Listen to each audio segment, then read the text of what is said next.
ಮರದೊಳಗೆ ಮಂದಾಗ್ನಿಯ ಉರಿಯದಂತಿರಿಸಿದೆ, ನೊರೆವಾಲೊಳಗೆ ತುಪ್ಪುವ ಕಂಪಿಲ್ಲದಂತಿರಿಸಿದೆ, ಶರೀರದೊಳಗೆ ಆತ್ಮನ ನಾರೂ ಕಾಣದಂತಿರಿಸಿದೆ. ನೀನಿರಿಸಿದ ಭೇದಕ್ಕೆ ಬೆರಗಾದನೆಯ ರಾಮನಾಥ. ಬಸವಾದಿ ಪ್ರಮಥರನ್ನು, ಪೂಜ್ಯ ಗುರುದೇವರನ್ನು, ಮಂಜುನಾಥ ಸ್ವಾಮಿಯನ್ನು ಮನದಲ್ಲಿ ನೆನೆಯುತ್ತಾ, ಇವತ್ತಿನ ಕೇಂದ್ರ ಬಿಂದುಗಳು 58ನೆಯ ಪಟ್ಟಾಭಿಷೇಕ ವರ್ಧಂತ್ಯೋತ್ಸವವನ್ನು ಆಚರಿಸ್ತಾ ಇರುವಂತಹ ಧರ್ಮಸ್ಥಳದ ಧರ್ಮಾಧಿಕಾರಿಗಳು, ಈ ನಾಡು ಕಂಡಂಥ ಅಪರೂಪ ಚೇತನರು ಆಗಿರುವ ಪೂಜ್ಯ ವೀರೇಂದ್ರ ಹೆಗ್ಗಡೆಜಿಯವರೇ, ಅವರ ಧರ್ಮಪತ್ನಿಯವರು ಮಾತೋಶ್ರೀ ತಾಯಿ ಹೇಮಾವತಿಯವರೇ, ಈ ಕಾರ್ಯಕ್ರಮದ ಮುಖ್ಯ ಅತಿಥಿಗಳಾಗಿ ಆಗಮಿಸಿರುವ ಈ ಕ್ಷೇತ್ರದ ಶಾಸಕರು, ಯುವ ಉತ್ಸಾಹಿ ತರುಣರಾದ ಹರೀಶ್ ಪುಂಜಾರ್ ಅವರೇ, ಹರೀಶ್ ಕುಮಾರ್ ಅವರೇ, ಸುರೇಂದ್ರ ಕುಮಾರ್ ಅವರೇ, ಹರ್ಷೇಂದ್ರ ಕುಮಾರ್ ಅವರೇ, ವಿಶೇಷವಾಗಿ ಈ ಕಾರ್ಯಕ್ರಮದಲ್ಲಿ ಭಾಗವಹಿಸಿರುವ ಟಾಟಾ ಸಂಸ್ಥೆಯ ಸಿಇಒರವರಾಗಿರುವ ಶ್ರೀ ಚರಣ್ ಗುರುಮೂರ್ತಿ ಅವರೇ, ಬಹಳ ದೂರದಿಂದ ಆಗಮಿಸಿರುವ ಸೇಲಂನ ಇಸ್ಕಾನ್ ಸಂಸ್ಥೆಯ ಪೂಜ್ಯರಾದ ಶ್ರೀ ರಾಮ್ಜಿ ಸ್ವಾಮೀಜಿಯವರೇ, ಎಲ್ಲ ಪೂಜ್ಯ ಸ್ವಾಮೀಜಿಯವರೇ, ಎಲ್ಲ ಆತ್ಮೀಯರೇ, ತಾಯಂದಿರೇ, ಮಕ್ಕಳೇ, ಇಂದು ನಾವೆಲ್ಲರೂ ಕೂಡ ಧರ್ಮಸ್ಥಳದ ಧರ್ಮಾಧಿಕಾರಿಗಳಾಗಿರುವ ಪೂಜ್ಯ ವೀರೇಂದ್ರ ಹೆಗ್ಗಡೆಜಿಯವರ 58ನೆಯ ಪಟ್ಟಾಭಿಷೇಕದ ವರ್ಧಂತ್ಯೋತ್ಸವದ ಪವಿತ್ರ ಮಂಗಳ ಕಾರ್ಯಕ್ರಮದಲ್ಲಿ ನಾವೆಲ್ಲ ಪಾಲ್ಗೊಂಡಿರುವಂತಹ ಅವರು. ಇದು ನನಗನ್ನಿಸ್ತಾ ಇದೆ, ಅವ್ರದ್ದು 58ನೆಯ ವರ್ಧಂತಿ ಮಹೋತ್ಸವ ಅಂದರೆ ಇದನ್ನು ಡಬ್ಬಲ್ ಮಾಡ್ಕೊಂಡು ನಾವು ಹೇಳಬೇಕಾಗಿದೆ. ಒಂದು ರೀತಿಯಲ್ಲಿ 116ನೇದೇನೋ ಅಂತ ಅನ್ನಿಸ್ಬೇಕಾಗಿರುವಂಥದ್ದು. ಯಾಕೆ ಅಂತಂದರೆ ಈ 58 ವರ್ಷದಲ್ಲಿ ಯಾರೂ ಊಹೆ ಮಾಡಲಿಕ್ಕೆ ಸಾಧ್ಯ ಆಗದಿರುವಂಥ ಸಾಧನೆಗಳನ್ನು ಅತ್ಯಂತ ಎತ್ತರಕ್ಕೆ ಬೆಳೆಸಿರುವಂಥ ಕೀರ್ತಿಗೆ ಪಾತ್ರ ಆಗಿರುವಂತಹ ಅವರು ಪೂಜ್ಯ ಹೆಗ್ಗಡೆಜಿಯವರು. ಅವರ ಈ ಒಂದು ವರ್ಧಂತ್ಯೋತ್ಸವ ಅನ್ನೋದೊಂದು ನೆಪ, ಆ ಮೂಲಕವಾಗಿ ಸಾಮಾಜಿಕ ಸೇವಾ ಕಾರ್ಯಗಳಿಗೆ ಒತ್ತು ಕೊಡುವಂಥದ್ದೇ ಮುಖ್ಯ ಅಂತೇಳಿ ಭಾವಿಸಿ ಅನೇಕ ಚಟುವಟಿಕೆಗಳನ್ನು, ಸಮಾಜಮುಖಿಯಾದಂತಹ ಚಟುವಟಿಕೆಗಳನ್ನು ಇಲ್ಲಿ ಹಮ್ಮಿಕೊಳ್ತಾ ಇರುವಂಥದ್ದೇ ಅತ್ಯಂತ ಮುಖ್ಯವಾಗಿರುವಂತಹದ್ದು. ಅವರನ್ನು ಯಾವುದಕ್ಕೆ ಹೋಲಿಸೋದು ಅನ್ನೋದೇ ಪ್ರಶ್ನೆ ಬರ್ತಾ ಇದೆ ನಿಮಗೆ. ಯಾವುದಕ್ಕೆ ಹೋಲಿಸೋದಕ್ಕೂ ಸಾಧ್ಯ ಇಲ್ಲ. ಹೋಲಿಕೆ ಒಂದು ಮಾತುಗಳನ್ನು ನಾವು ಬರೆಸ್ತಾ ಇರ್ತೀವಿ. ಅನುಪಮ, ಅಸದೃಶ, ಅನನ್ಯ ಅನ್ನುವಂಥ ಶಬ್ದಗಳನ್ನು ಬಳಸ್ತಾ ಇರ್ತೀವಿ. ಇವಕ್ಕೆ ಈ ಶಬ್ದಗಳನ್ನು ನಾವೆಲ್ಲಿ ಬಳಸಬೇಕಪ್ಪ ಅಂದ್ರೆ, ಈಗ ಹೆಗ್ಗಡೆಯವರ ಹೆಸರಿಗೆ ಹೇಳಬೇಕು. ಅನನ್ಯ, ಅಸದೃಶ, ಅನುಪಮ ಅನ್ನುವಂಥ ಶಬ್ದಗಳನ್ನು ಅವರಿಗೆ ಬಳಸಿದ್ರೆ ತಪ್ಪಾಗಲಿಕ್ಕಿಲ್ಲ. ಯಾಕೆಂದರೆ ಮತ್ತೊಬ್ಬರನ್ನು ಈಗಿದ್ದಾರೆ ಅಂತ ತೋರಿಸೋದಕ್ಕೆ ಸಾಧ್ಯ ಆಗದೆ ಇರೋದ್ರಿಂದ, ಅವರೊಬ್ಬರೇ ಇರೋದರಿಂದ ಅವರೇ ಒಬ್ಬರೇ ಅಂತೇಳಿ ಭಾವಿಸಬೇಕಾಗಿದೆ. ನಾವು ಸಂಸ್ಕೃತದಲ್ಲಿ ಉಪಮಾನ ಕೊಡಬೇಕಾದ್ರೆ ಹೇಳ್ಕೊಂಡು ಬರ್ತಾ ಇರ್ತಾರೆ. ಸಾಗರಂ ಸಾಗರೋಪಮ, ಗಗನಂ ಗಗನಾಕಾರಂ, ರಾಮ ರಾವಣಯೋರಿದ್ದ ರಾಮ ರಾವಣಯೋರಿವ ಅಂತ ಹೇಳ್ತಾರೆ. ಈ ಹೋಲಿಕೆ ಕೊಡಬೇಕಾದ್ರೆ ಗಗನಕ್ಕೆ ಮತ್ತೊಂದು ಹೋಲಿಕೆಯನ್ನು ಕೊಡಬೇಕು ಅಂತಂದರೆ ಮತ್ತೊಂದು ಗಗನ ನಿಮಗೆ ಸಿಗೋದಿಲ್ಲ. ಒಂದು ಸಮುದ್ರವನ್ನು ಹೋಲಿಕೆ ಕೊಡಬೇಕು ಅಂತಂದರೆ ಆ ಸಮುದ್ರಕ್ಕೆ ಮತ್ತೊಂದು ಸಮುದ್ರ ಹೋಲಿಕೆ ಕೊಡೋಕ್ಕೆ ಸಾಧ್ಯ ಇಲ್ಲ. ಹಾಗೆಯೇ ಹೇಳ್ತಾರೆ, ರಾಮ ರಾವಣರ ಯುದ್ಧ ಹೇಗಿತ್ತಪ್ಪ ಅಂದರೆ ಇನ್ಯಾರೂ ಮಾಡಿರೋದಿಲ್ಲ, ಅದಕ್ಕಾಗಿ ರಾಮ ರಾವಣರ ಯುದ್ಧ ಹೇಗಿತ್ತು ಹಾಗೆ ಅಂತ ಹೇಳಬೇಕಾಗಿರೋದು. ಹಾಗೆಯೇ ಇವತ್ತು ವೀರೇಂದ್ರ ಹೆಗ್ಗಡೆಯವರ ಕಾರ್ಯಗಳು ಹೇಗಿದಪ್ಪ ಅಂತಂದರೆ ಅವರು ಮಾಡ್ದಾಗಿದ್ದಾವೆ ಹೊರತು ಅವರಿಗೆ ಮತ್ತೊಂದು ಹೋಲಿಕೆ ಕೊಡೋದಕ್ಕೆ ಸಾಧ್ಯ ಆಗದೇ ಇರುವಂತಹದ್ದು ಅನ್ನುವ ಮಾತನ್ನು ಈ ಸಂದರ್ಭದಲ್ಲಿ ನಾವು ಹೇಳಬೇಕಾಗಿರುವಂಥದ್ದು.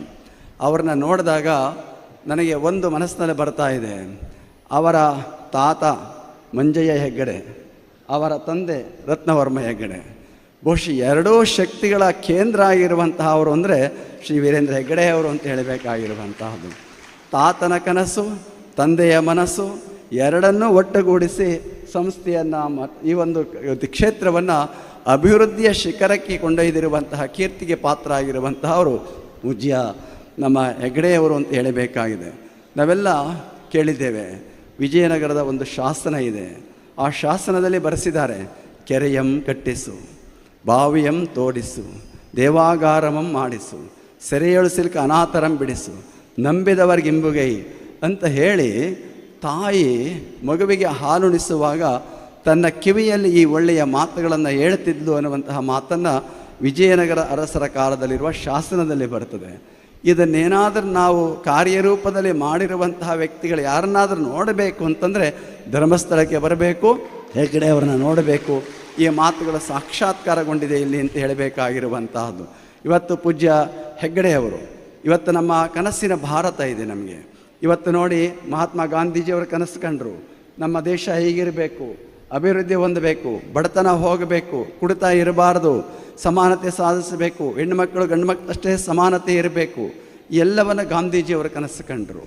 ಇವತ್ತಿನ ಪ್ರಧಾನಮಂತ್ರಿಗಳು ಹೇಳ್ತಾ ಇದ್ದಾರೆ ವಿಕಸಿತ ಭಾರತ ಆಗಬೇಕು ನಮಗೆ ಅಂತೇಳಿ ಅನೇಕ ಯೋಜನೆಗಳನ್ನು ರೂಪಿಸ್ಕೊಂಡು ಬರ್ತಾ ಇದ್ದಾರೆ.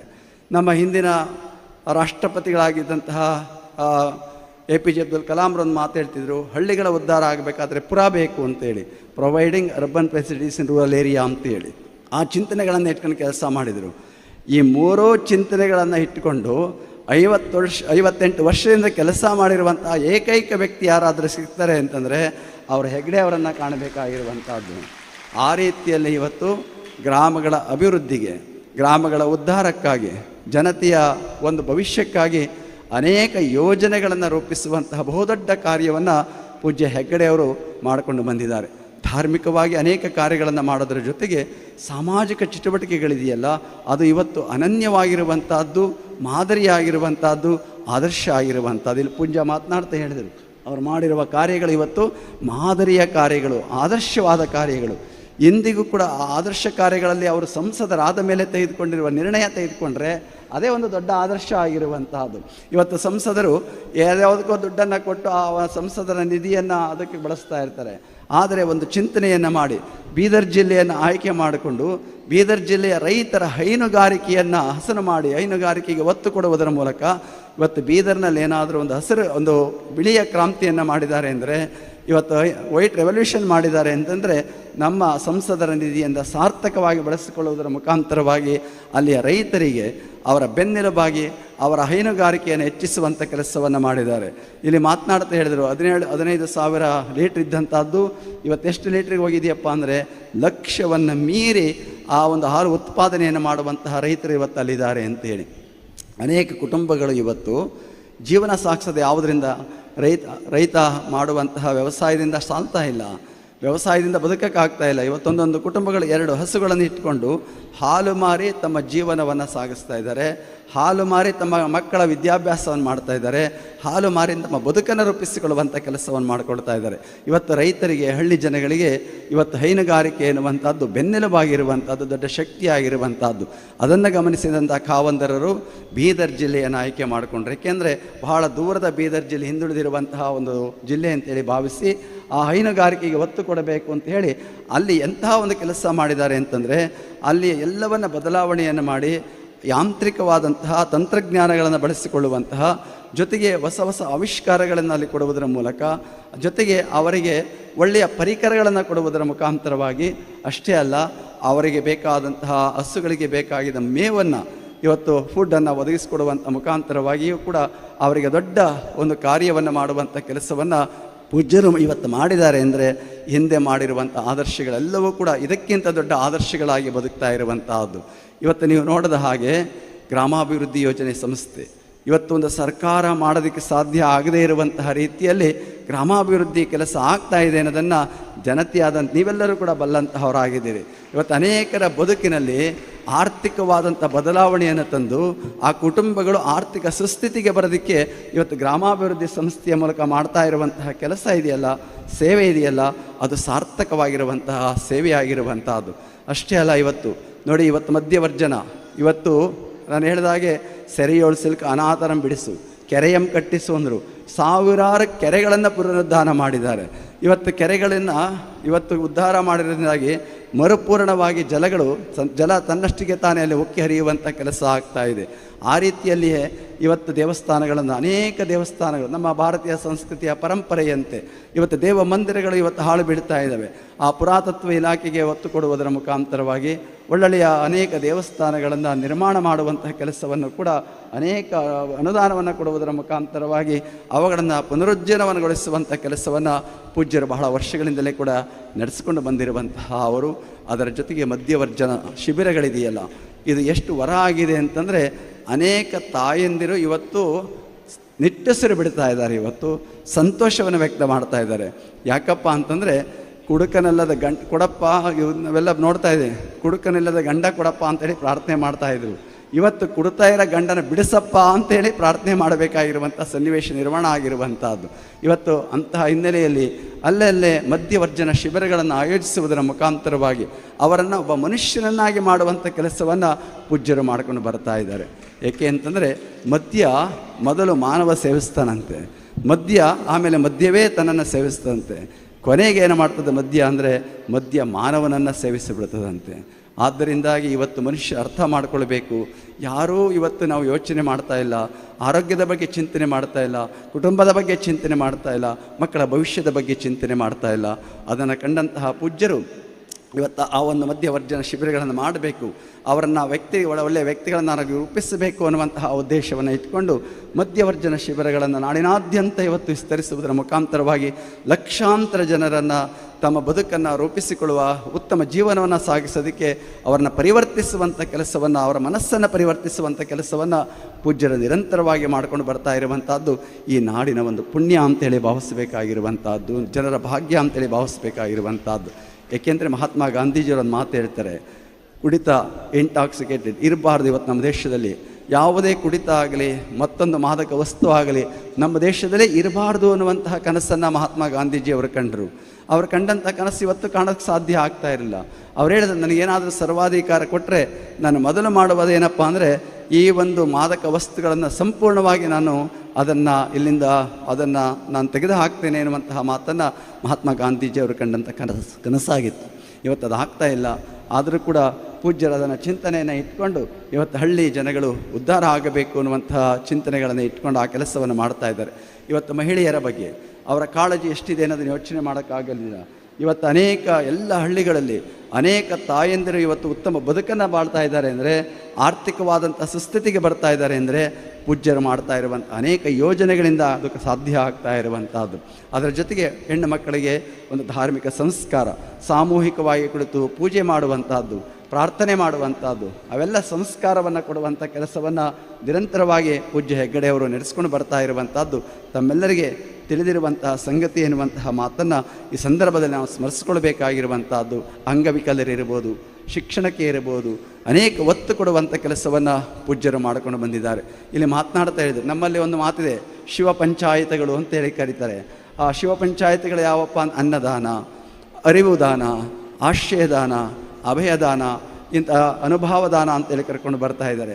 ಆ ಶಿವ ಪಂಚಾಯತ್ಗಳನ್ನು ಪೂಜ್ಯರು ತಮ್ಮ ಬದುಕಿನಲ್ಲಿ ಅಳವಡಿಸಿಕೊಳ್ಳುವುದರ ಮುಖಾಂತರವಾಗಿ ಇಲ್ಲಿ ಬಂದಂತಹ ಅವರೆಲ್ಲರೂ ಕೂಡ ಈ ಅಭಯದಾನ ಇರ್ಬೋದು, ಆಶ್ರಯದಾನ ಇರ್ಬೋದು, ಅವರಿಗೆ ಅನ್ನದಾನ ಇರ್ಬೋದು, ಅವೆಲ್ಲವನ್ನು ಕೂಡ ನಿರಂತರವಾಗಿ ಪೂಜ್ಯರು ನಡೆಸ್ಕೊಂಡು ಬರ್ತಾ ಇರುವಂಥದ್ದು ತಮ್ಮೆಲ್ಲರಿಗೂ ಕೂಡ ತಿಳಿದಿರುವಂತಹ ಸಂಗತಿ ಎನ್ನುವ ಮಾತನ್ನು ಈ ಸಂದರ್ಭದಲ್ಲಿ ಸ್ಮರಿಸ್ಕೊಳ್ತಾ, ಇವತ್ತು ಅವರ ಪ್ರಾರ್ಥನೆ ಏನಿಲ್ಲ, ಅವ್ರಿಗೆ ಯಾವುದೂ ಇಲ್ಲ.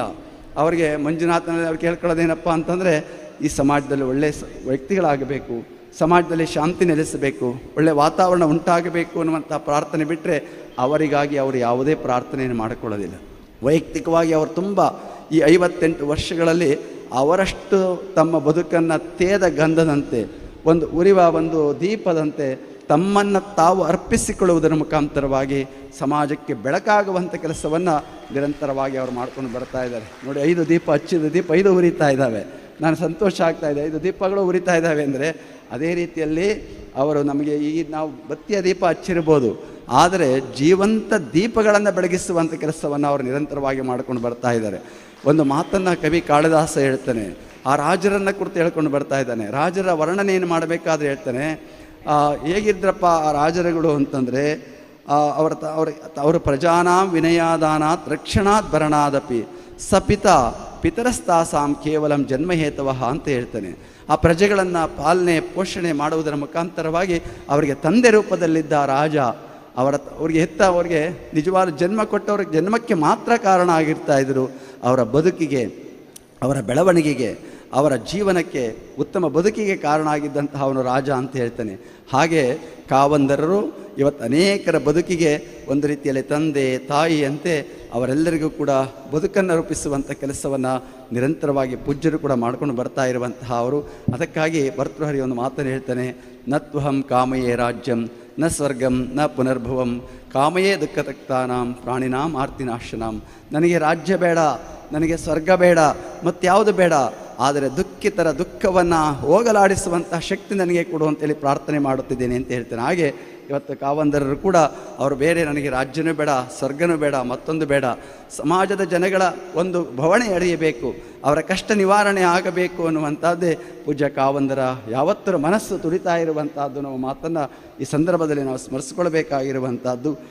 ಪೂಜ್ಯರ ಒಂದು ಹಸ್ತಗುಣ ಎಷ್ಟಿದೆಯಪ್ಪ ಅಂದರೆ ಅವರ ಮೀಸಲಾಗಿರುವಂಥ ಬದುಕು ಅವ್ರಿಗೆ. ನಮ್ಮ ಶರಣರು ಒಂದು ಮಾತನ್ನೇ ಹೇಳ್ತಾರೆ, ಕಣ್ಣು ಮೀಸಲು ಶಿವನ, ಕಾಲು ಮೀಸಲು ಶಿವನ, ಕೈ ಮೀಸಲು ಶಿವನ, ನಾಲಿಗೆ ಮೀಸಲು ಶಿವನ, ತನು ಮನಧನವೆಲ್ಲ ಮೀಸಲು ಶಿವನ. ಈ ಮೀಸಲ ಬೀಸರ ಹೋಗಂತಂದರೆ ಆತನೇ ಜಗದೀಶ ಕಾಣ ರಾಮನಾಥ ಅಂತ ಹೇಳ್ತಾರೆ.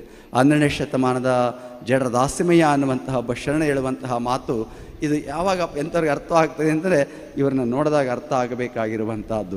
ಅವರ ಸರ್ವಸ್ವವನ್ನು ಕೂಡ ಸಮಾಜಕ್ಕಾಗಿ ಮೀಸಲಾಗಿ ಇಟ್ಟಿರುವಂತಹ ಅವರು. ಒಂದೊಂದು ಕ್ಷಣವನ್ನೂ ಕೂಡ ಅಮೂಲ್ಯವಾದ ಒಂದು ಕ್ಷಣ ಅವರದು. ಅವರಿಗೆ ಒಂದು ನಿಮಿಷ ಬಿಡುವಿಲ್ಲ ಅವರಿಗೆ. ನಾನು ಕೇಳ್ತಾ ಇರ್ತೀನಿ, ಯಾರಾದರೂ ಕಾರ್ಯಕ್ರಮಕ್ಕೆ ಕರೆಯಕ್ಕೆ ಬಂದಾಗ ಅವರೊಂದು ಮಾತು ಹೇಳ್ತಾರೆ, ದಸ್ಕತ್ಗೆ ಸೈನ್ ಹಾಕೋಕ್ಕೆ ನನಗೆ ಸಮಯ ಇಲ್ಲಪ್ಪ, ನಿನಗೆ ಬರೋದಕ್ಕೆ ಸಾಧ್ಯ ಆಗ್ತದೆ ನನ್ನ ಕೈಲಿ ಅಂತ ನಿಸ್ಸಹಾಯಕತೆಯ ಭಾವನೆಯನ್ನು ವ್ಯಕ್ತ ಮಾಡ್ತಾ ಇರ್ತಾರೆ. ಅಷ್ಟು ಅವರಿಗೆ ಕೆಲಸ ಕಾರ್ಯಗಳಿರುವಂತಹದ್ದು. ಅವರೊಂದು ರೀತಿಯಲ್ಲಿ ಹೇಳ್ತಾ ಇದ್ರು, ನಾನು ಪ್ರಯಾಣ ಮಾಡ್ತೀನಿ ಈಗ ಅಂದಾಗ, ನಾನು ಯುವಕರಾಗಿದ್ದಾಗ ರಾತ್ರಿಯೆಲ್ಲ ಪ್ರಯಾಣ ಮಾಡ್ತಾ ಇದ್ದೆ ಅಂತಂದ್ರು. ಅಂದರೆ ಅವರಿಗೆ ಹಗಲು ಯಾವುದು ರಾತ್ರಿ ಯಾವುದು ಅನ್ನಿಸ್ತಾನೆ ಇರಲಿಲ್ಲ. ಹಗಲು ರಾತ್ರಿ ಎರಡನ್ನು ಒಂದಾಗಿ ಮಾಡಿ ತಮ್ಮ ಬದುಕನ್ನು ರೂಪಿಸಿ ಈ ಒಂದು ಸಂಸ್ಥೆಯನ್ನು ಕಟ್ಟುವಂತಹ, ಈ ಸಂಸ್ಥೆಯನ್ನು ರೂಪಿಸುವಂಥ ಕೆಲಸವನ್ನು ಇವತ್ತು ಪೂಜ್ಯರು ಮಾಡಿಕೊಂಡು ಬಂದಿರುವಂತಹ ಅವರು. ನೀವೆಲ್ಲರಿಗೆ ಕಂಡ ಹಾಗೆ ಇಲ್ಲಿ ಭಕ್ತರಿಗೆ ಬಂದಂತಹ ಅವರಿಗೆ ಎಲ್ಲ ಸೌಕರ್ಯಗಳಾಗಬೇಕು, ಸೌಲಭ್ಯಗಳಾಗಬೇಕು ಅನ್ನುವಂಥ ಚಿಂತನೆಯನ್ನು ಇಟ್ಕೊಂಡ್ರು. ಗಂಟೆಗಟ್ಟಲೆ ಕಾಯುವಂಥ ಸಂದರ್ಭದಲ್ಲಿ ಅವರಿಗೆ ಮನಸ್ಸಿಗೆ ನೋವಾಗಬಾರದು, ಆ ಕಾಯುವಂಥ ಸಂದರ್ಭದಲ್ಲಿಯೂ ಕೂಡ ಸಂತೋಷವಾಗಿರಬೇಕು ಅಂತೇಳಿ ಇವತ್ತು ಅವರು ಒಂದು ದೊಡ್ಡ ಭವನವನ್ನು ನಿರ್ಮಾಣ, 10,000 ಜನ ಒಂದೇ ಸತಿ ಕುಳಿತುಕೊಂಡು ಸಾವಕಾಶವಾಗಿ ದೇವರ ದರ್ಶನ ಮಾಡೋದಕ್ಕಾಗಿ ಸಾನ್ನಿಧ್ಯವನ್ನು ನಿರ್ಮಾಣ ಮಾಡಿರುವಂತಹ ಅವರು. ಇದು ಕಳೆದ ವರ್ಷ ಇದು ಉದ್ಘಾಟನೆ ಆಗಿದೆ, ನೀವೆಲ್ಲ ನೋಡಿರುವಂತಹ ಅವರು. ನಾನು ಹೋಗಿದ್ದೆ ಈಗಾಗಲೇ ನೋಡ್ಕೊಂಬರೋದಕ್ಕೆ. ಬಹಳ ಸೌಲಭ್ಯ ಇದೆ. ತಿರುಪತಿಯಲ್ಲಿದೆ ಅಂತ ಕೇಳ್ತಾ ಇದೆ. ತಿರುಪತಿಗಿಂತಲೂ ಕೂಡ ಅತ್ಯಾಧುನಿಕವಾದಂತಹ ಕಂಪ್ಯೂಟರ್ ಅಳವಡಿಕೆಯನ್ನು ಮಾಡಿಕೊಂಡು ಅಲ್ಲಿ ನಿಮಗೆ ಎಷ್ಟೊತ್ತಿಗೆ ದರ್ಶನ ಆಗ್ತದೆ. ಅಕಸ್ಮಾತ್ ಜಾಸ್ತಿ ರಶ್ ಆದಾಗ ಅವ್ರಿಗೆ ಅಲ್ಲೇ ಪ್ರಸಾದ ವಿತರಣೆ ಮಾಡೋದಕ್ಕೆ, ಅವರಿಗೆ ಶೌಚಾಲಯದ ವ್ಯವಸ್ಥೆ, ಪ್ರತಿಯೊಂದು ಮಕ್ಕಳು ಕರ್ಕೊಂಬಂದರೆ ಆ ಮಕ್ಕಳಿಗೆ ಆರೈಕೆ ಮಾಡುವಂತಹ ರೂಮ್, ಪ್ರತಿಯೊಂದು ಕೊಠಡಿಯಲ್ಲೂ ಎಲ್ಲವನ್ನು ಗಮನಿಸಿ ಅಂತಹ ಒಂದು ಸುಸಜ್ಜಿತವಾದಂತಹ ವ್ಯವಸ್ಥೆಯನ್ನು ಪೂಜ್ಯರು ನಿರ್ಮಾಣ ಮಾಡಿರುವಂಥದ್ದು. ಏನಪ್ಪ ಅಂದರೆ ಅವರಲ್ಲಿರುವಂತಹ ಮಾತೃ ಹೃದಯವನ್ನು ಅಲ್ಲಿ ಕಾಣೋದಕ್ಕೆ ಸಾಧ್ಯ ಆಗುವಂಥದ್ದು. ಆ ರೀತಿ ಅನೇಕ ಯೋಜನೆಗಳನ್ನು ಪೂಜ್ಯರು ನಿರಂತರವಾಗಿ ನಡ್ಕೊಂಡು ಬರ್ತಾ ಇರುವಂಥದ್ದು ಈ ಒಂದು ನಾಡಿನ ಪುಣ್ಯ ಅಂತೇಳಿ ಭಾವಿಸಬೇಕಾಗಿರುವಂಥದ್ದು. ನಮ್ಮ ಕರ್ನಾಟಕದ ಒಂದು ಪುಣ್ಯ ಅಂತಂದರೆ ಅದು ಧರ್ಮಸ್ಥಳ ಅಂತ ಹೇಳಬೇಕಾಗಿರುವಂಥದ್ದು. ಧರ್ಮಸ್ಥಳಕ್ಕೆ ಬರೆದವರೇ ಇಲ್ಲ. ಇವತ್ತು ಎಲ್ಲ ನಮ್ಮ ಕರ್ನಾಟಕದ ಶಾಲೆಗಳು ಅಥವಾ ಅಕ್ಕಪಕ್ಕದ ಶಾಲೆಗಳಲ್ಲಿ ಏನಾದರೂ ಒಂದು ಪ್ರವಾಸ ಆಗ್ತಾರೆ ಅಂತಂದರೆ ಅದು ಧರ್ಮಸ್ಥಳ ಇದ್ದೇ ಇರ್ತದಲ್ಲಿ. ಪ್ರತಿಯೊಂದು ಶಾಲೆಯ ಮಕ್ಕಳು ಬಂದಿರುವಂತಹ ಒಂದು ಸ್ಥಳ ಅಂತಂದರೆ ಅದು ಧರ್ಮಸ್ಥಳಕ್ಕೆ ಬಂದಿರುವಂತಹ ಅವರು, ಧರ್ಮಸ್ಥಳ ಕ್ಷೇತ್ರಕ್ಕೆ ಬಂದಿರುವಂತಹ ಅವರು. ಅಂತಹ ಒಂದು ಪವಿತ್ರವಾದಂತಹ ಒಂದು ಕ್ಷೇತ್ರದೊಳಗೆ ಅನೇಕ ಅಭಿವೃದ್ಧಿ ಕಾರ್ಯಗಳು, ಸಾಮಾಜಿಕ ಚಟುವಟಿಕೆಗಳು, ಧಾರ್ಮಿಕ ಕಾರ್ಯಕ್ರಮಗಳು ಅದು ನಿರಂತರವಾಗಿ ನಡ್ಕೊಂಡು ಬರ್ತಾ ಇರುವಂಥದ್ದು. ಅಂತಹ ಪೂಜ್ಯರು ಇವತ್ತು 58 ವರ್ಷಗಳ ಕಾಲ ನಿರಂತರವಾಗಿ ತಮ್ಮನ್ನು ತಾವು ತೇದ ಗಂಧದಂತೆ ಈ ಒಂದು ಸಂಸ್ಥೆಯ ಅಭಿವೃದ್ಧಿಗಿರ್ಬೋದು, ಸಾಮಾಜಿಕ ಚಟುವಟಿಕೆಗಳಿರ್ಬೋದು, ಅವೆಲ್ಲದಕ್ಕೂ ಕೂಡ ತಮ್ಮನ್ನು ತಾವು ಅರ್ಪಿಸಿಕೊಳ್ಳುವುದರ ಮುಖಾಂತರವಾಗಿ ಇದನ್ನು 1000 ಪಟ್ಟು ಹೆಚ್ಚಿಸುವಂಥ ಕೆಲಸವನ್ನು ಪೂಜ್ಯರು ಮಾಡಿದ್ದಾರೆ. ಒಂದು ಮಾತನ್ನು ಹೇಳ್ತಾರೆ, ಕಂಡದ್ದೆಲ್ಲ ಪಾವನ, ಕೇಳಿದ್ದೆಲ್ಲ ಪರಮಬೋಧೆ, ಮುಟ್ಟಿದ್ದೆಲ್ಲ ಪರುಷದ ಸೋಂಕು, ನುಡಿದವರೆಲ್ಲರೂ ಸದ್ಯೋನ್ಮುಕ್ತರು ಅನ್ನುವಂತಹ ಮಾತನ್ನು ಶರಣರು ಹೇಳ್ತಾರೆ. ಹಾಗೆ ಇವತ್ತೆಲ್ಲ ಹೆಗ್ಡೆಯವರು ನೋಡಿದ್ರೆ ಅವರು ಕಂಡದ್ದೆಲ್ಲ ಪಾವನ, ಕೇಳಿದ್ದೆಲ್ಲ ಪರಮಬೋಧೆ, ಮುಟ್ಟಿದ್ದೆಲ್ಲ ಪರುಷದ ಸೋಂಕು, ಒಡನೆ ನುಡಿದವರೆಲ್ಲರೂ ಸದ್ಯೋನ್ಮುಕ್ತರು ನೀವೆಲ್ಲರೂ ಅಂತೇಳಿ ಭಾವಿಸಬೇಕಾಗಿರುವಂಥದ್ದು. ಅಂತಹ ಒಂದು ಸಾಧನೆಯನ್ನು ಪೂಜ್ಯರು ನಿರಂತರವಾಗಿ ಮಾಡ್ಕೊಂಡು ಬರ್ತಾ ಇದ್ದಾರೆ. ಅವರ ಈ 58 ವರ್ಷ ನಾವು ಅಳತೆ ಮಾಡೋದಕ್ಕೆ ಸಾಧ್ಯ ಆಗೋದಿಲ್ಲ. ಅದನ್ನು ಕೇವಲ ನಾವು ವರ್ಷದಿಂದ ಅಳತೆ ಮಾಡುವಂಥ ಕೆಲಸ ಅಲ್ಲ. ಆ ಒಂದು ಮಾತನ್ನು ಹೇಳ್ತಾರೆ, measure your age not by your years but your contribution ಅನ್ನುವಂತಹ ಮಾತನ್ನು ಹೇಳ್ತಾರೆ.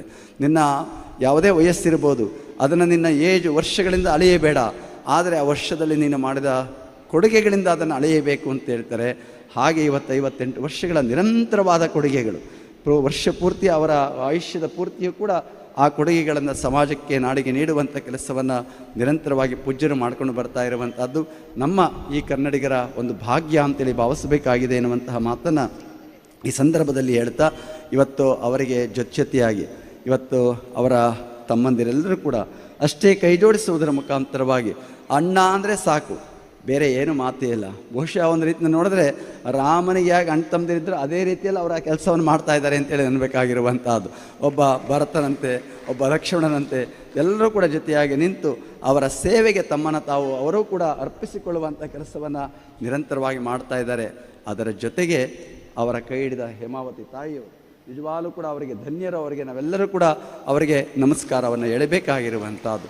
ಇವತ್ತು ಅವರ ಸಾಧನೆಯ ಕೀರ್ತಿಯಲ್ಲಿ ಅವರ ಪಾತ್ರವೂ ಬಹಳಷ್ಟು ಇರುವಂಥದ್ದು, ಅವರ ಸೇವೆಯೂ ಕೂಡ ಬಹಳಷ್ಟು ಜಾಸ್ತಿ ಇರುವಂತಹದ್ದು. ಅದಕ್ಕಾಗಿ ಹೇಳ್ತಾರೆ, ಇವತ್ತು ಒಬ್ಬ ಯಶಸ್ವಿ ಪುರುಷನ ಹಿಂದೆ ಒಬ್ಬ ತಾಯಿ ಇರ್ಬೋದು ಅಥವಾ ಕೈ ಹಿಡಿದ ಮಡದಿ ಇರ್ಬೋದು. ಆ ರೀತಿಯಲ್ಲಿ ಇವತ್ತು ನಾವು ಜ್ಞಾಪಿಸ್ಕೊಳ್ಬೇಕು ಎತ್ತ ತಾಯಿಯವರನ್ನು, ರತ್ನಮ್ಮ ತಾಯಿಯವರನ್ನ ನೆನೆಸ್ಕೊಳ್ಬೇಕು, ಹಾಗೆ ತಾಯಿ ಹೇಮಾವತಿಯವರನ್ನ ನೆನೆಸ್ಕೊಳ್ಬೇಕಾಗಿರುವಂಥದ್ದು.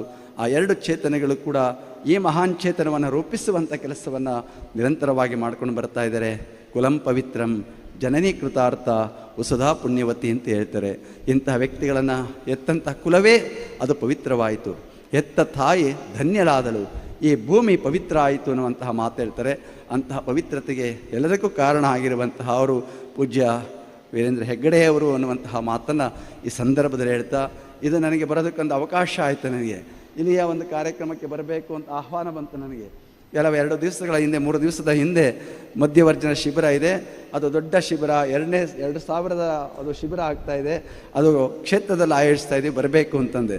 ನಾನೆಲ್ಲ ಡೈರಿ ತೆಗೆದು ಹಿಂದೆ ಮುಂದೆ ಖಾಲಿ ಇಲ್ಲ, ಬರೋದಕ್ಕೆ ಸಾಧ್ಯ ಆಗೋದಿಲ್ಲ ಅಂತ ಹೇಳಿದೆ. ಆಗ ಅವ್ರಿಗೆ ಗೊತ್ತಾಯಿತು, ಪಕ್ಕದಲ್ಲೇ ಗುರುಪುರ ಒಂದು ಮಠ ಇದೆ, ಅಲ್ಲಿ ನಮ್ಮ ಸಮಾಜದ ಒಂದು ಮಠ ಇರುವಂತಹದ್ದು. ಅನೇಕ 163 ಮಠಗಳಿದ್ದ ಇವತ್ತು ಕರಾವಳಿ ಪ್ರದೇಶದಲ್ಲಿ. ಇವತ್ತು ಯಾವ ಮಠಗಳು ಇಲ್ಲ, ಆದರೆ ಇರುವುದು ಒಂದೇ ಮಠ, ಗುರುಪುರ ಮಠ ಅಂತೇಳಿ ಕರೆಸ್ಕೊಳ್ಳುವಂಥದ್ದು. ಅಲ್ಲಿ ರುದ್ರಮುನಿ ಸ್ವಾಮಿಗಳವರು ಏನೋ ಒಂದು ಕಾರ್ಯಕ್ರಮವನ್ನು ಆಯೋಜಿಸಿದರು. ಆ ಕಾರ್ಯಕ್ರಮದ ಶಿಲಾನ್ಯಾಸಕ್ಕೆ ಬರಬೇಕಾಗಿತ್ತು. ಸುತ್ತೂರು ಶ್ರೀಗಳವರು ಬಂದಿದ್ದರು, ನಾವೆಲ್ಲ ಕೂಡ ಭಾಗವಹಿಸಿದ್ವಿ, ಅನೇಕ ರಾಜಕಾರಣಿಗಳೆಲ್ಲರೂ ಕೂಡ ಭಾಗವಹಿಸಿದರು. ಅದಕ್ಕೆ ಬರ್ತಾ ಇದ್ದೀರಲ್ಲ, ಹಾಗೆ ಬರಬೇಕು ಅಂದರು. ಆಯಿತು, ನಾನು ಕಾವಂದರಿಗೆ ಭೇಟಿಯಾಗಿ ಅವ್ರಿಗೆ ನಾನು ನೋಡಿಕೊಂಡು ದೇವರ ದರ್ಶನ ಮಾಡ್ಕೊಂಡು ಬರ್ತೇನೆ ಅನ್ನುವಂತಹ ಮಾತನ್ನು, ಇಲ್ಲ ಅವತ್ತೇ ಇದೆ ವರ್ಧಂತ್ಯೋತ್ಸವ ಅಂತಂದರು. ಭಾಳ ಸಂತೋಷ ಆಯಿತು, ಇನ್ನೂ ಒಳ್ಳೆಯದೇ ಆಯ್ತು ನನಗೆ ಅಂತೇಳಿ. ಯಾಕೆಂದರೆ ಬಯಸಿ ಬಂದದು ಅಂಗಭೋಗ, ಬಯಸದೇ ಬಂದದು ಲಿಂಗಭೋಗ, ಅಂಗಭೋಗ ಅನರ್ಪಿತ, ಲಿಂಗಭೋಗ ಸಮರ್ಪಿತ ಅಂತ ಬಸವಣ್ಣವ್ರು ಹೇಳ್ತಾರೆ. ಇದು ಬಯಸದೇ ಬಂದ ಭೋಗ ಅಂತೇಳಿ ಭಾವಿಸ್ಕೊಂಡು ಪೂಜ್ಯರ ಈ ವರ್ಧಂತ್ಯೋತ್ಸವದಲ್ಲಿ ಭಾಗವಹಿಸೋದಕ್ಕೆ ಅತ್ಯಂತ ಸಂತೋಷವಾಗಿದೆ ಎನ್ನುವಂತಹ ಮಾತನ್ನು ಈ ಸಂದರ್ಭದಲ್ಲಿ ಹೇಳ್ತಾ, ಇವತ್ತು ಈ ಸಂದರ್ಭದಲ್ಲಿ ಶಂಕರಾರಾಧ್ಯ ಅನ್ನುವಂತಹ ಬಹಳ ದೊಡ್ಡ ಕವಿಗಳವರು. ಅವರ ಸಂಸ್ಕೃತದಲ್ಲಿ ಒಂದು ದೊಡ್ಡ ಬೃಹತ್ ಋಷಭೇಂದ್ರ ವಿಜಯ ಅನ್ನುವಂತಹ ಋಷಭೇಶ್ವರ ಪುರಾಣ ಅನ್ನುವಂತಹದ್ದನ್ನು 12ನೇ ಶತಮಾನದ ಬಸವಣ್ಣನವರನ್ನ ಕುರಿತು ಬರೆದಿರುವಂತಹ ಕಾವ್ಯ ಇದೆ. ಅದರಲ್ಲಿ ಅನೇಕ ಸಂಸ್ಕೃತ ಶ್ಲೋಕಗಳಲ್ಲಿ ಬರೆದಿರುವಂತಹ ಗ್ರಂಥ ಇದೆ. ಆ ಗ್ರಂಥದ ಇವತ್ತು ಬಿಡುಗಡೆಯನ್ನು ಪೂಜ್ಯರು ಇವತ್ತು ಅಲ್ಲಿ ಬಿಡುಗಡೆಗೊಳಿಸಿದ್ದಾರೆ. ಇದು ನೋಡಿ ಹೇಗಿದೆ ಅಂತಂದರೆ, ಈ ಗ್ರಂಥವನ್ನು ಬರೆಸಿದಂತಹವರು ತೆಲುಗಿನವರು, ಬರೆದವರು ತಮಿಳಿನವರು, ಆದರೆ ಬರೆದ ನಾಯಕರು ಯಾರಪ್ಪ ಅಂದರೆ ಕನ್ನಡಿಗರಾಗಿರುವಂತಹವರು. ಅದು ಮುಖ್ಯವಾಗಿರುವಂತಹದ್ದು. ಅದರಲ್ಲಿ ಕೂಡ 12ನೇ ಶತಮಾನದಲ್ಲಿ ಬಹುದೊಡ್ಡ ಕ್ರಾಂತಿಯನ್ನು ಮಾಡಿದಂತಹ ಬಸವಣ್ಣನವರು ಇವತ್ತಿಗೂ ಕೂಡ ಸ್ಮರಿಸ್ಕೊಳ್ಬೇಕಾಗಿರುವಂಥದ್ದು. ಏಕೆಂದರೆ ಒಂದು ಮಾತನ್ನು ಹೇಳ್ತಾನೆ ಗಜೇಂದ್ರ ಕಡಗರ್ ಅಂತೇಳಿ ಒಬ್ಬ ನ್ಯಾಯಾಧೀಶರಿದ್ದರು. ಅವರು ಒಂದು ಮಾತು ಹೇಳ್ತಾರೆ, if you want to solve our modern problems of India you must go back to lord Basaveshwara of Karnataka ಅನ್ನುವಂತಹ ಮಾತನ್ನು ಹೇಳ್ತಾ ಇದ್ರು. ಅಂದರೆ ನಮ್ಮ ಆಧುನಿಕ ಭಾರತದ ಸಮಸ್ಯೆಗಳನ್ನು ನಿವಾರಣೆ ಮಾಡಬೇಕಾದ್ರೆ 12ನೇ ಶತಮಾನದ ಬಸವಣ್ಣನವರ ತತ್ವಗಳಿಗೆ ನಾವು ಮೊರೆ ಹೋಗಬೇಕು ಅನ್ನುವಂತಹ ಮಾತನ್ನು ಅವ್ರು ಹೇಳ್ತಾ ಇದ್ರು. ಆ ನಿಟ್ಟಿನಲ್ಲಿ ಬೃಹತ್ ಗ್ರಂಥ ತಾಯಿಯವರು ಹೇಳ್ತಾ ಇದ್ರು, ಈ ಸಂಪಾದನೆ ಮಾಡಿದವರು ಬಹಳ ಹಗರಾಗಿದ್ದಾರೆ, ಆ ಸಂಪಾದನೆ ಗ್ರಂಥ ಮಾತ್ರ ಬಹಳ ಭಾರವಾಗಿದೆ ಎನ್ನುವಂಥ ಮಾತನ್ನು ತಾಯಿಯವರು ಹೇಳ್ತಾ ಇದ್ರು. ಬೃಹತ್ ಗ್ರಂಥವೇ ಇವತ್ತು ಹೊರಬಂದಿರುವಂಥದ್ದು. ಬಸವಣ್ಣನವರ ಬಗ್ಗೆ ಬಹಳ ಗ್ರಂಥಗಳು ಬಂದಿದೆ. ಆದರೂ ಕೂಡ ಇದು ಸಂಸ್ಕೃತ ಗ್ರಂಥ, ಸಂಸ್ಕೃತ ಶ್ಲೋಕದಲ್ಲಿ ಇರುವಂಥದ್ದು. ಇದನ್ನು ವಿಘ್ನೇಶು ಮತ್ತು ಇನ್ನೊಬ್ಬರು ವಿದ್ವಾಂಸರಿಬ್ಬರು ಕೂಡ ಬಹಳ ಪರಿಶ್ರಮವನ್ನು ಪಟ್ಟು ಇದನ್ನು ಬಹಳ ಶುದ್ಧವಾಗಿ ಪರಿಷ್ಕರಿಸಿ ಅದನ್ನು ಕನ್ನಡದ ಅನುವಾದವನ್ನು ಕೂಡ ಮಾಡುವುದರ ಮುಖಾಂತರವಾಗಿ ಸಹಸ್ರಾರು ಪುಟಗಳಿಂದ ಕೂಡಿರುವಂತಹ ಒಂದು ಉತ್ತಮವಾದಂತಹ ಗ್ರಂಥವನ್ನು ಇವತ್ತು ಬಿಡುಗಡೆಗೊಳಿಸ್ತಾ ಇದೆ. ಇವತ್ತು ನಮ್ಮ ಧರ್ಮಸ್ಥಳ ಒಂದಲ್ಲ ಎರಡಲ್ಲ 100 ಕಾರ್ಯಗಳನ್ನು, ಒಂದು ಮಾತು ಹೇಳಬೇಕಾಗಿದೆ, ಆಡು ಮುಟ್ಟದ ಸೊಪ್ಪಿಲ್ಲ, ಧರ್ಮಾಧಿಕಾರಿಗಳು ಮಾಡದ ಸಾಮಾಜಿಕ ಕಾರ್ಯಗಳೇ ಇಲ್ಲ ಅಂತ ಹೇಳಬೇಕಾಗಿರುವಂಥದ್ದು. ಆ ರೀತಿಯಲ್ಲಿ ಅವರ ಕಾರ್ಯಗಳು ಇವತ್ತು ನೋಡಿ, ಮಂಜೂಷ ಇರ್ಬೋದು, ಇವತ್ತು ಮಂಜುನಾಥೇಶ್ವರ ಸಂಸ್ಕೃತಿ ಸಂಶೋಧನಾ ಪ್ರತಿಷ್ಠಾನ, ಸಹಸ್ರಾರು ಗ್ರಂಥಗಳಿದೆ. ತಾಡೋಲೆಗಳಿದೆ, ಎಲ್ಲೋ ಸಿಗೋದಕ್ಕೆ ಸಾಧ್ಯ ಆಗದೇ ಇರುವಂಥ ಅದ್ಭುತವಾದ ಜ್ಞಾನ ಭಂಡಾರ ಅದು ಅದ್ಭುತವಾದಂಥ ಮುಂದಿನ ಪೀಳಿಗೆಗೆ ಕೊಡುವಂಥ ದೊಡ್ಡ ಕೊಡುಗೆ ಆಗಿರುವಂಥದ್ದು. ಇವತ್ತು ನಾವೇನಾದರೂ ವಚನ ಓದ್ತಾ ಇದ್ದೀವಿ ಅಂತಂದರೆ ನಾವು ನಮ್ಮ ಪಗು ಹಳಕಟ್ಟಿಯವ್ರನ್ನ ನೆನೆಸ್ಕೊಳ್ಬೇಕಾಗಿರುವಂಥದ್ದು. ಆ ವಚನ ಪಿತಾಮಹ ಅನ್ನಿಸ್ಕೊಂಡಂತಹ ಪಗು ಹಳಕಟ್ಟಿಯವರು ಅವ್ರ ಮನೆಗೆ ಹೋಗಿ ಈ ಒಂದು ತಾಡೋಲೆಗಳನ್ನು ಬೇಡಿ ಪಡ್ಕೊಂಡು ಬಂದರು. ಯಾಕೆಂದರೆ ಹಳ್ಳಿ ಜನಗಳು ಏನು ಮಾಡ್ತಾ ಇದ್ದಾರಪ್ಪ ಅಂತ ತಾಡೋಲೆಗಳು ಏನೋ ಪುಣ್ಯ ಅಂತೇಳಿ ಭಾವಿಸಿ ಗದ್ದಿಗೆ ಮೇಲೆ ಇಟ್ಟು ಪೂಜೆ ಮಾಡಿ ನೀರು ಹಾಕಿ ಕುಂಕುಮ ಇಟ್ಟು ಹಾಳಾಗ್ತಾ ಇದ್ದಂಥದ್ದನ್ನು ಅವರೇನಾದರೂ ಮನೆಗೆ ಹೋಗಿ ಪಡ್ಕೊಂಡು ಬಂದು ಬೇಡಿ ಕಾಡಿ ಅವ್ರನ್ನ ಪಡ್ಕೊಂಡು ಬಂದು ಸಂಶೋಧನೆ ಮಾಡಿ ಮುದ್ರಣ ಮಾಡದೆ ಹೋಗಿದ್ರೆ ಇವತ್ತು ನಮಗೆ ವಚನ ಸಾಹಿತ್ಯ ಸಿಗ್ತಾ ಇರಲಿಲ್ಲ. ಅಂತಹ ಸಂಶೋಧನೆಯನ್ನು ಮಾಡಿದ್ರು. ಅದೆಲ್ಲಿತ್ತಪ್ಪ ಅಂದರೆ ತಾಡೋಲೆಗಳಲ್ಲಿ ಇತ್ತು. ಅಂತಹ ತಾಡೋಲೆಗಳು, ಸಹಸ್ರಾರು ತಾಡೋಲೆಗಳು ಇವತ್ತು ಇಲ್ಲಿನ ಸಂಶೋಧನಾ ಕೇಂದ್ರದಲ್ಲಿ ಇರುವಂತಹ ಅವುಗಳನ್ನೆಲ್ಲ ಇವತ್ತು ಪರಿಷ್ಕರಣೆ ಮಾಡುವುದರ ಮುಖಾಂತರವಾಗಿ, ಅವುಗಳನ್ನು ರಕ್ಷಣೆ ಮಾಡುವುದರ ಮುಖಾಂತರವಾಗಿ, ಡಿಜಿಟಲೀಕರಣ ಮಾಡುವುದರ ಮುಖಾಂತರವಾಗಿ ಅದಕ್ಕೆ ಒಂದು ಹೊಸ ರೂಪವನ್ನು ಕೊಡುವಂತಹ ಕೆಲಸವನ್ನು ಪೂಜ್ಯರು ನಿರಂತರವಾಗಿ ಮಾಡಿಕೊಂಡು ಬರ್ತಾ ಇದ್ದಾರೆ. ಆ ಒಂದು ಪ್ರತಿಷ್ಠಾನದ ಮುಖಾಂತರವಾಗಿ ಇವತ್ತು ಹೊರತಮ್ಮಿರುವಂತಹ ವೃಷಭೇಂದ್ರ ಪುರಾಣಂ ಅನ್ನುವಂತಹ ಗ್ರಂಥವನ್ನು ಬಿಡುಗಡೆ ಮಾಡೋದಕ್ಕೆ ಅತ್ಯಂತ ಸಂತೋಷವಾಗ್ತಾ ಇರುವಂಥದ್ದು. ಆ ಗ್ರಂಥವನ್ನು ಇವತ್ತು ಬಿಡುಗಡೆ ಮಾಡೋದಕ್ಕೆ ಒಂದು ಅವಕಾಶ ಆಗಿರುವಂಥದ್ದು ಕೂಡ ನನ್ನ ಪುಣ್ಯ, ನನ್ನ ಭಾಗ್ಯ ಅಂತೇಳಿ ಭಾವಿಸಬೇಕಾಗಿರುವಂಥ ಅದು ಕೂಡ ಬಸವಣ್ಣವ್ರ ಪುಸ್ತಕ. ಬಸವಣ್ಣವ್ರ ಪುಸ್ತಕನ ಬಿಡುಗಡೆ ಮಾಡೋದಕ್ಕೆ ಒಂದು ಅವಕಾಶ ನಮಗೆ ಲಭ್ಯ ಆಗಿದೆ ಎನ್ನುವಂತಹ ಮಾತನ್ನು ಈ ಸಂದರ್ಭದಲ್ಲಿ ಹೇಳ್ತಾ ಇವತ್ತಿನ ಈ ಕಾರ್ಯಕ್ರಮದಲ್ಲಿ ಭಾಗವಹಿಸೋದಕ್ಕೆ ಅತ್ಯಂತ ಸಂತೋಷವಾಗಿರುವಂಥದ್ದು. ಇಲ್ಲಿ ಬರೋದೇ ಒಂದು ಸಂತೋಷ ಅಂತ ಇಟ್ಕೊಳ್ಳಿ, ಬೇರೆ ಇದಿರಲಿ, ಯಾವ ಕಾರ್ಯಕ್ರಮ ಇರಲಿ ಇಲ್ಲದೇ ಇರಲಿ, ಬರೋದೇ ಒಂದು ಸಂತೋಷ ಇಲ್ಲಿ. ಅಂತಹ ಒಂದು ಸಂತೋಷದ ಮಧ್ಯದಲ್ಲಿ ಮತ್ತಷ್ಟು ಸಂತೋಷ ಅಂದರೆ ಅವರ 58ನೇ ವರ್ಷದ ವರ್ಧಂತ್ಯೋತ್ಸವ. ಅವರಿಗೆ 78 ವರ್ಷ ಆದರೂ ಕೂಡ ಇವತ್ತು ಅವರ ಮನಸ್ಸಿನ ಎಷ್ಟು ವರ್ಷ ಇದೆಯಪ್ಪ ಅಂದರೆ 25 ವರ್ಷದ ಯುವಕ ಏನು ಮಾಡಬೇಕೋ ಅಂಥ ಮನಸ್ಸನ್ನು ಇಟ್ಕೊಂಡಿರುವಂತಹ ಅವರು. ಇವತ್ತು ಅನೇಕರು ನಾವು ಏನಾಗ್ಬಿಡ್ತೀವಿ ಅಂತಂದರೆ ವಯಸ್ಸು ಆದಷ್ಟು ನಾವು ಮನಸ್ಸನ್ನು ಕುಗ್ಗಿಸ್ಕೊಂಡ್ಬಿಡ್ತೀವಿ. ಆದರೆ ವಯಸ್ಸು ಆದಷ್ಟು ಕೂಡ ಮನಸ್ಸನ್ನು ಜಸ್ಟ್ ಗಟ್ಟಿ ಮಾಡ್ಕೊಂಡವ್ರೆ ಯುವಕರಾಗಿರುವಂತಹ ಅವರು. ಇವು ನಾವು ನೋಡಬೇಕು, ಯುವಕರು ಯಾರಪ್ಪ ಅಂತಂದರೆ ನಾವು 25 ವರ್ಷ ಆಗಿರ್ತಾನೆ, ಚೆನ್ನಾಗಿ ಗಟ್ಟಿಮುಟ್ಟಿಯಾಗಿದ್ದಾನೆ, ಅವನ್ನ ಯುವಕ ಅಂತ ಭಾವಿಸ್ಬಾರ್ದು ನಾವು. ಯಾರಿಗೆ ಮನಸ್ಸು ಗಟ್ಟಿ ಇರೋದಿಲ್ಲ, ಉತ್ಸಾಹ ಇರೋದಿಲ್ಲ ಅಂಥ ಮನುಷ್ಯ ಏನಪ್ಪ ಅಂದರೆ ವಯಸ್ಸಾದವನು ಅಂತ ಭಾವಿಸ್ಬೇಕಾಗಿದೆ. ವಯಸ್ಸಾಗಿದ್ದರೂ ಕೂಡ ಮನಸ್ಸು ಯಾರಿಗೆ ಗಟ್ಟಿಯಾಗಿರ್ತದೆ, ಉತ್ಸಾಹ 100 ಪಟ್ಟು ಯಾರು ಜಾಸ್ತಿ ಇರ್ತದೆ, ಅವರೇ ಯುವಕರು ಅಂತೇಳಿ ಭಾವಿಸ್ಬೇಕಾಗಿರುವಂಥದ್ದು. ಆ ಯುವಕರ ಸ್ಥಾನದಲ್ಲಿ ನಿಲ್ಲುವಂತಹ ಅವರು ಅಂದರೆ ಪೂಜ್ಯ ವೀರೇಂದ್ರ ಹೆಗ್ಗಡೆಯವರು ಅನ್ನುವಂತಹ ಮಾತನ್ನು ಈ ಸಂದರ್ಭದಲ್ಲಿ ಹೇಳ್ತಾ, ಇವತ್ತು ಸರ್ಕಾರ ಅವರನ್ನು ಗುರುತಿಸಿದೆ, ಪದ್ಮವಿಭೂಷಣ ಪ್ರಶಸ್ತಿಯನ್ನು ಕೊಟ್ಟಿದೆ. ಮುಂದಿನ ಪ್ರಶಸ್ತಿ ಒಂದೇ ಬಾಕಿ ಇರುವಂಥದ್ದು. ಅವರ ಆ ಪ್ರಶಸ್ತಿಗೆ ಭಾಜನರಾಗಿರುವಂಥವ್ರು, ಅರ್ಹರಾಗಿರುವಂಥವ್ರು ಅನ್ನೋದನ್ನು ಯಾರೂ ಮರೆಯೋದಕ್ಕೆ ಸಾಧ್ಯ ಆಗೋದಿಲ್ಲ. ಆ ಪ್ರಶಸ್ತಿ ಅವರಿಗೆ ಲಭಿಸಲಿ, ಅದು ನಮ್ಮೆಲ್ಲರಿಗೆ ಸಿಗುವಂತಹ ಮತ್ತಷ್ಟು ಸಂತೋಷ ಅನ್ನುವಂತಹ ಮಾತನ್ನು ಈ ಸಂದರ್ಭದಲ್ಲಿ ಹೇಳ್ತಾ, ಅವರು ಶತಾಯುಷಿಗಳಾಗಲಿ. ಜೀವೇಮ ಶರದಶತಂ, ನಂದಾಮ ಶರದಶತಂ, ಮೋದಾಮ ಶರದಶತಂ ಅಂತ ಹೇಳ್ತಾರೆ. ಬದುಕಬೇಕು 100 ವರ್ಷ, ಯಾರ್ಯಾರೋ ಬದುಕೋದಲ್ಲ, ಇಂಥವ್ರು ಬದುಕಬೇಕು.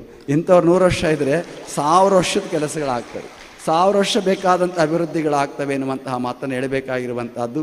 ಅವರಿಗೆ ಇಂಥ ಸಂದರ್ಭದಲ್ಲಿ ಹೇಳಬೇಕಾಗಿರುವಂಥದ್ದು, ಎದರದಿರು ಮನವೇ, ಬೆದರದಿರು ಮನವೇ, ನಿಜವನರಿತು ನಿಶ್ಚಿಂತವಾಗಿರು. ಫಲವಾದ ಮರವನ್ನು ಕಲ್ಲಲ್ಲಿಡುವರೊಂದು ಕೋಟಿ, ಎಲವನ ಮರವನ್ನು ಕಲ್ಲಲ್ಲಿರುವರೊಬ್ಬರನೂ ಕಾಣೆ ಮಲ್ಲಿಕಾರ್ಜುನ ಅನ್ನುವಂತಹ ಮಾತನ್ನು ಅಕ್ಕಮಹಾದೇವಿ ಹೇಳ್ತಾರೆ. ಹಾಗೆ ಅವರ ಆ ಧೈರ್ಯ ಇದೆ, ಅವರ ಮನಸ್ಸಿನಲ್ಲಿದೆ. ಬಂದಂಥ ಸೂರ್ಯನಿಗೂ ಕಾರ್ಮೋಡ ಬರುತ್ತೆ, ಆದರೆ ಆ ಕಾರ್ಮೋಡ ಶಾಶ್ವತವಾಗಿ ನಿಲ್ಲಕ್ಕೆ ಸಾಧ್ಯ ಇಲ್ಲ. ಸೂರ್ಯನನ್ನು ಮುಚ್ಚಕ್ಕೆ ಸಾಧ್ಯವೇ ಇಲ್ಲ. ಕ್ಷಣಿಕವಾಗಿ ಆ ಮೋಡ ಮುಚ್ಚಬೋದು, ಆದರೆ ಆ ಕ್ಷಣದಲ್ಲೇ ಮೋಡ ಕರಗಿ ಹೋಗೋದಕ್ಕೆ ಸಾಧ್ಯ ಆಗುವಂಥದ್ದು. ಆದ್ದರಿಂದ ಅವರಿಗೆ ಮತ್ತಷ್ಟು ಭಗವಂತ ಇನ್ನೂ ಹೆಚ್ಚಿನ ಆಯುಷ್ಯ ಆರೋಗ್ಯವನ್ನು ಕೊಡಲಿ. ಇಬ್ಬರಿಗೂ ಕೂಡ ತಾಯಿ ಹೇಮಾವತಿ ತಾಯಿಯವರಿಗೆ ಮತ್ತು ಪೂಜ್ಯ ವೀರೇಂದ್ರ ಹೆಗ್ಗಡೆಯವರಿಗೆ ಮಂಜುನಾಥನ ಆಶೀರ್ವಾದ ಇದೆ, ನಿಮ್ಮೆಲ್ಲರ ಪ್ರೀತಿ ಇದೆ. ನಮ್ಮ ನಾಡಿನ ಎಲ್ಲ ಜನಗಳ ಪ್ರೀತಿ ಯಾರ ಮೇಲೆ ಇದೆಯಪ್ಪ ಅಂದರೆ ನಮ್ಮ ಧರ್ಮಸ್ಥಳದ ಹೆಗ್ಗಡೆಯವರ ಮೇಲೆ ಇರುವಂಥದ್ದು. ಒಂದು ರೀತಿಯಲ್ಲಿ ಇಲ್ಲಿ ಮಾತನಾಡ್ತಾ ಹೇಳ್ತಾ ಇದ್ರು, ಮಾತನಾಡುವ ಮಂಜುನಾಥ ಯಾರು ಅಂದರೆ ಹೆಗ್ಗಡೆಯವರೇ, ನಮ್ಮ ವೀರೇಂದ್ರ ಹೆಗ್ಗಡೆಯವರೇ ಅಂತೇಳಿ ಭಾವಿಸ್ಕೊಂಡು ಭಕ್ತಿ ಭಾವಗಳನ್ನು ಅರ್ಪಿಸಿಕೊಂಡು ಬರ್ತಾ ಇರುವಂತಹ ಅವರು. ಅವರಿಗೆ ಭಗವಂತ ಬಸವಾದಿ ಪ್ರಮಥರ ಕೃಪೆ, ನಮ್ಮ ಪೂಜ್ಯರ ಆಶೀರ್ವಾದ ಅವರ ಮೇಲೆ ಸದಾ ಇರಲಿ. ನಮ್ಮ ಮಠಕ್ಕೂ ಇಲ್ಲಿಗೂ ಬಹಳ ಅವಿನಾಭಾವ ಸಂಬಂಧ ಇರುವಂಥದ್ದು. ಉಜಿರೆಯ ಒಂದು ಕಾಲೇಜಿನ ಕಾರ್ಯಕ್ರಮಕ್ಕೆ ನಮ್ಮ ಪರಮ ಪೂಜ್ಯನ ಆಹ್ವಾನ ಮಾಡಿ ಶಂಕುಸ್ಥಾಪನೆಯನ್ನು ಮಾಡಿಸಿದ್ರು. ಒಂದೇ ವರ್ಷದಲ್ಲಿ ಕಟ್ಟಿ ಅದನ್ನು ಪುನಃ ಪೂಜ್ಯ ಶಿವಕುಮಾರ ಮಹಾಸ್ವಾಮಿಯವರಿಂದಲೇ ಅದನ್ನು ಉದ್ಘಾಟನೆ ಮಾಡಿಸುವಂಥ ಕೆಲಸವನ್ನು ಕೂಡ ಪೂಜ್ಯ ವೀರೇಂದ್ರ ಹೆಗ್ಗಡೆಯವರು ಮಾಡಿದಂತಹ ಒಂದು ಸಂಬಂಧ ಇರುವಂತಹದ್ದು. ಯಾವಾಗಲೂ ಕೂಡ ಪೂಜ್ಯರು ಈ ಸಂಸ್ಥೆಯ ಬಗ್ಗೆ, ಈ ಕ್ಷೇತ್ರದ ಬಗ್ಗೆ ಬಹಳ ಪ್ರೀತಿ ಗೌರವವನ್ನು ಇಟ್ಕೊಂಡಂಥವರು. ಆ ಬಾಂಧವ್ಯ ಯಾವತ್ತೂ ಕೂಡ ಗಟ್ಟಿಯಾಗಿರುವಂಥದ್ದು ನಮ್ಮ ಮಾತನ್ನು ಈ ಸಂದರ್ಭದಲ್ಲಿ ಹೇಳ್ತಾ, ಇವತ್ತು ಈ ಕಾರ್ಯಕ್ರಮದಲ್ಲಿ ಭಾಗವಹಿಸೋದಕ್ಕೆ ಸಂತೋಷವಾಗಿದೆ ಅಂತೇಳಿ ಭಾವಿಸಿ, ನಿಮ್ಮೆಲ್ಲರಿಗೂ ಕೂಡ ಬಸವಾದಿ ಪ್ರಮತರ ಕೃಪೆಯಲ್ಲಿ ಅಂತ ಹಾರೈಸ್ತಾ ನನ್ನೆರಡು ಮಾತನ್ನು ವಿರಮಿಸ್ತೇನೆ. ಇದೀಗ ಕ್ಷೇತ್ರದ ಪರವಾಗಿ ಪರಮಪೂಜ್ಯ ಸಿದ್ಧಲಿಂಗ ಮಹಾಸ್ವಾಮೀಜಿಗಳಿಗೆ ಗೌರವ ಸಮರ್ಪಣೆಯನ್ನು ಮಾಡಬೇಕಾಗಿ ಪರಮಪೂಜ್ಯ ಹೆಗ್ಗಡೆಯವರಲ್ಲಿ ವಿನಂತಿಯನ್ನು ಮಾಡ್ತಾ ಇದ್ದೇವೆ.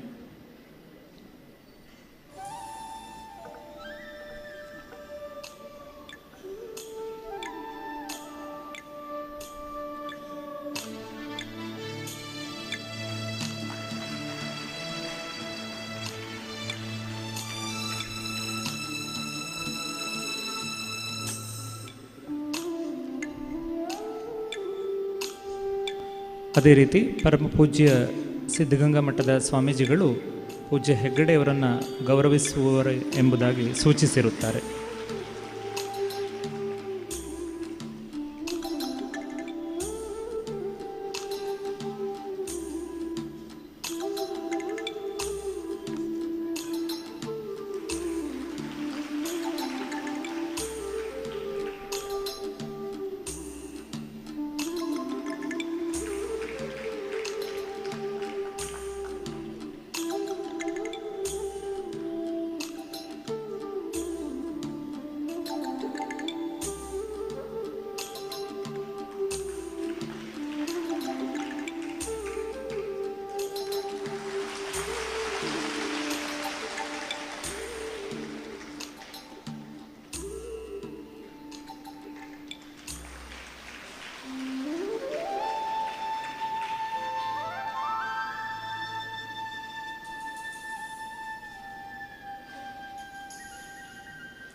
ಐವತ್ತೆಂಟನೇ ಪಟ್ಟಾಭಿಷೇಕ ವರ್ಧಂತ್ಯುತ್ಸವದ ಈ ಸುಸಂದರ್ಭದಲ್ಲಿ ಧರ್ಮಾಧಿಕಾರಿ ಪೀಠದ ಮಹತ್ವ ಮತ್ತು ಶ್ರೇಷ್ಠತೆಯ ಕುರಿತಾದ